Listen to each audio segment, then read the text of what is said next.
এক গভীর জঙ্গলের ভেতর দিয়ে হেঁটে চলেছে ছোট্ট শিয়াল টিকু। চারপাশে আলো ঝলমলে গাছ, উড়ছে জোনাকে। টিকুর চোখে বিস্ময়, যেন এই জঙ্গল লুকিয়ে রেখেছে কোনো রহস্য। হঠাৎ আকাশে দেখা দিল এক রংধনুর মতো পাখি। তার পাখা চকচক করছে, যেন তারা পড়ছে আকাশ থেকে। টিকু হাঁ করে তাকিয়ে থাকে, এমন পাখি সে আগে কখনো দেখেনি।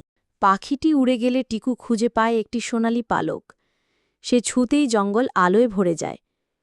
গাছের গায়ে খুলে যায় এক গোপন দরজা। টিকু বুঝতে পারে কিছু বিশেষ ঘটতে চলেছে। দরজার ওপাশে এক অবাক করা দুনিয়া।